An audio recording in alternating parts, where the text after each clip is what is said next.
the U.S. used to be looked at as a leader from securities regulation and protecting consumers. I think it's become a political liability. The way the SEC has approached this in the United States, we are looked at here in the U.S. relative to other countries as stuck. We are not leading, and even worse, it's just kind of looked at. The other countries are absolutely leading. The UK. I mean, I happen to be going to the UAE later today. Going to a different economy, and we're going to be learning more about that as we go. But clearly, we're learning that things can be done from remote locations. We're learning that technology can replace people even more than we thought. We're not going back to the same economy. We're recovering, but to a different economy, and it'll be one that is more leveraged to technology. And I worry that that is going to make it even more difficult than it was for many workers. In Silicon Valley, and my friends who work in technology know that what we did to the manufacturing workers, we are now going to do to the retail workers, the call center workers, the fast food workers, the truck drivers, and then even bookkeepers, accountants, insurance agents, lawyers, and on through the economy. So what happened to the manufacturing workers is a very clear sign. And so we'll import Chinese-based CBDC technology. So it's going to be CBDC in a box provided to you by the People's Bank of China. But every stock, every bond, every currency, every commodity, every piece of art, every private business, every piece of real estate will eventually be a token on a blockchain, an entry on a ledger, permanent and immutable. We will have truth instead of trust, and we will save over $7 trillion a year. 6 to 8% of global GDP is wasted by the friction of the trust industry that's necessary when you have dual entry accounting. With triple entry accounting, which is what a blockchain is, we get rid of all of that friction. It's a beautiful future. Like what you see in China and their social credit scoring systems, right? If we get identity wrong, it could be a tool to enslave humanity. And if we get it right, it could be a tool to liberate humanity. And as an American, I'm obviously rooting for the one that's on the side of freedom. Bitcoin is an international asset. And also, I do believe the role of crypto is it's digitizing gold. I actually believe this technology is going to be very important. Look at it. We have been part of the huge revolution in investing through ETFs. We believe that ETFs will be changing the whole way we invest. Many people still use it as a means, people are investing it for indexing. No, the majority of people who are putting money in ETFs are active investors that are buying exposure. The entire bond market is being transformed as we talk right now. I believe the next generation for markets, the next generation for securities will be tokenization of securities. And if we could have that distributed ledger that we know every beneficial owner, every beneficial seller, we all have our code of who's buying, who's selling, instantaneous settlement. And think about it, it changes the whole ecosystem. Welcome to the Crypto Teacher. And guys, please like and subscribe if you do like what you're listening to. Please inform your friends and family and spread it all over social media. It is imperative that we get back to learning finances and understand how the world really works, because once we understand how the world really works, we understand that it is all planned out. Now, I want to thank those who purchased the books Cryptoteacher and the New World Order book. Remember, the New World Order book shows you how the world really works, and it is definitely time for you to wake up out of that sleep, especially in the times that we're in right now.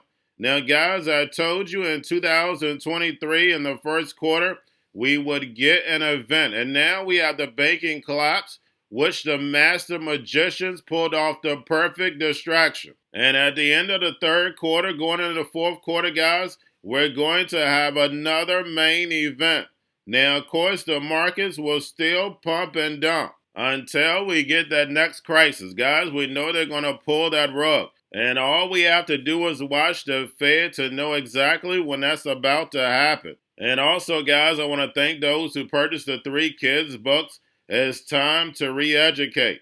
Also, much love to those who donate to the Cash App, Patreon. Much love. Keep it coming. Guys, if you're not a part of the Patreon, make sure you're donating to the channel through the actual Cash App. But guys, this next Bitcoin and crypto bull run is going to be a utility run. So you want to make sure you have the cryptos that have real utility.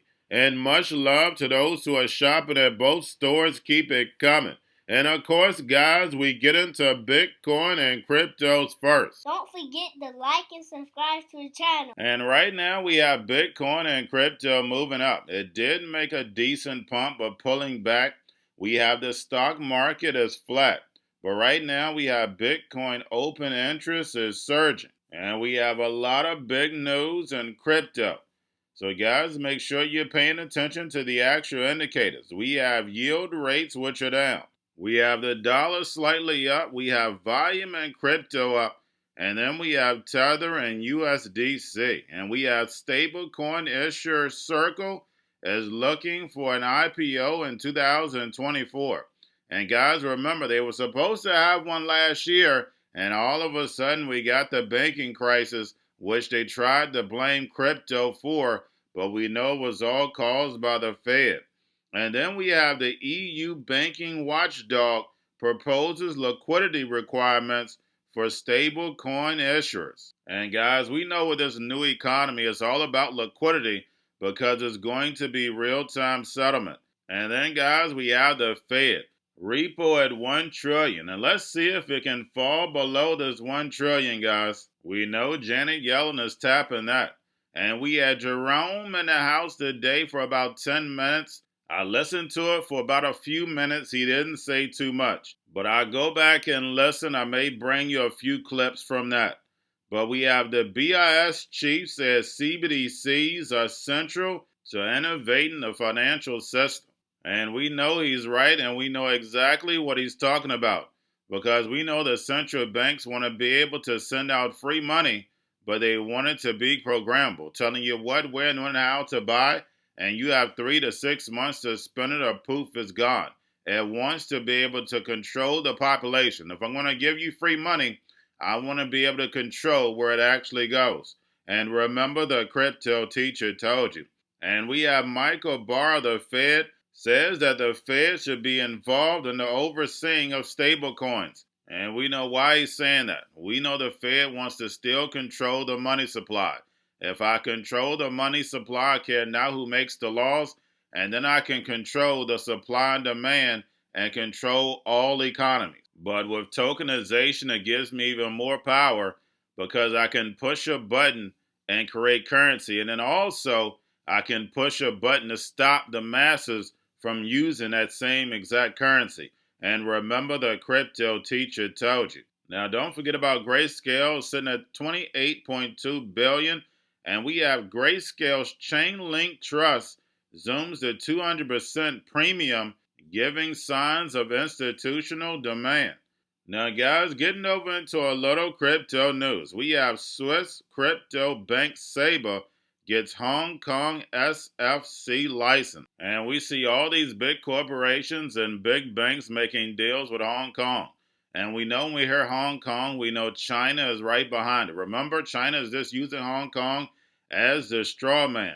Now, guys, we have Solana XRP Doge yields on GMX jump up to 75% as Arbitrum incentives go live.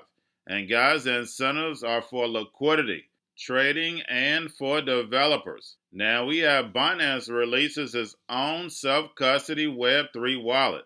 And we know they actually made the purchase of Trust Wallet, and we see that Trust Wallet token dipping.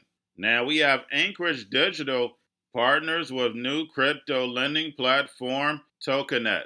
And guys, we know everything in this legacy market is going to be in the fourth industrial revolution. It's going to be tokenized and put on blockchain.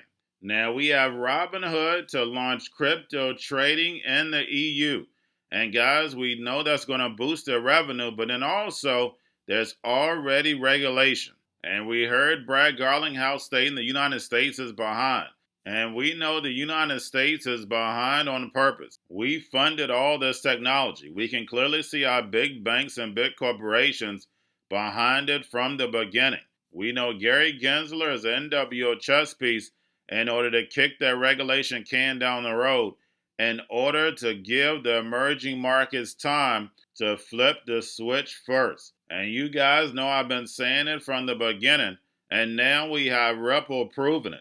We have Ripple broadens remittances between Africa, the Gulf states, the UK, and Australia, 27 countries, and partners with On Afrique. And On Afrique used to be called MS Africa, and basically they're rebranding it and focused on a unifying African payments ecosystem.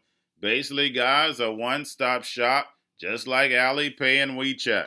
They have over 400 million mobile wallets and 200 million bank accounts across Africa. So, guys, we see the Brics nations rising, and we're seeing these major cryptocurrency projects leading the way. We know XLM is in Africa. We know Cardano is in Africa. Now we have Ripple XRP, and we have several others. And this whole plan is going to tie into Belt and Road. And remember, the crypto teacher told you. And lastly, guys, we have HSBC to partner with Ripple's Metaco.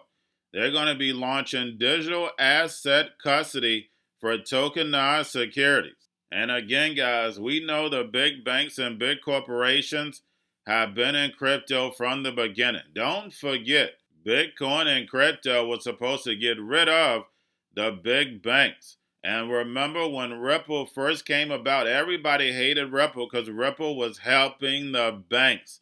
And now we're seeing why. Brad Garlinghouse said it from the beginning. We're here to help the banks move forward in the NWO. Brad Garlinghouse has been honest from the beginning, just like Elon Musk.